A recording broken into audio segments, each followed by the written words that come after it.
అదచ్చం Pune car బీభత్సం తరహాలో ఉంది. కాకినాడ కల్పన సెంటర్లో హై స్పీడ్లో దూసుకొచ్చింది ఒక కారు. అట్లా దూసుకొచ్చి 2 బైకుల్ని ఢీకొట్టింది. దీంతో ముగ్గురు అక్కడికక్కడే మరణించారు. మరో 2కి తీవ్ర గాయాలయ్యాయి. వారి పరిస్థితి విషమంగానే ఉంది.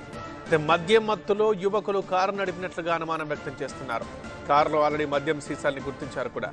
కారు ఢీకొట్టిన వేగానికి మోటార్ సైకిళ్లపై వెళ్తున్న వారు ఛిద్రమైపోయారు. అంత దారుణంగా జరిగింది ప్రమాదం. కారు ఏకంగా 4-5 పల్టీలు కొట్టినట్లు ప్రత్యక్ష సాక్షులు చెబుతున్నారు. ఒక్కసారిగా ఈ ఘటన పుణే కారు బీభత్సాన్ని గుర్తు చేసింది. కాకినాడలో ప్రమాదం జరిగింది. కల్పన సెంటర్లో హై స్పీడ్లో దూసుకొచ్చింది ఒక కారు. ఒక్కటి కాదు 2 బైకుల్ని ఢీకొట్టింది. ఈ ప్రమాదంలో అంత వేగంగా వచ్చి గుద్దడంతో అక్కడికక్కడే ముగ్గురు మరణించారు అదే రోడ్డుపై. మరో 2కి తీవ్ర గాయాలయ్యాయి. వారిని ఆసుపత్రిలో చేర్పించి చికిత్స అందిస్తున్నారు. అయితే వారి పరిస్థితి కూడా విషమంగా ఉంది.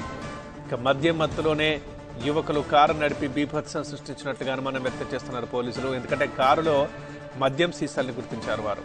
అందుకే మద్యం మత్తులోనే ప్రమాదం చేసి ఉంటారని భావిస్తున్నారు. ఎంత దారుణంగా ప్రమాదం జరిగిందంటే కారు ఢీకొట్టిన వేగానికి మోటార్ సైకిళ్లపై వెళ్తున్న వారందరూ ఛిద్రమైపోయారు. ఆ స్థాయిలో జరిగింది. కారు 4-5 పల్టీలు కొట్టినట్లు ప్రత్యక్ష సాక్షులు చెబుతున్నారు.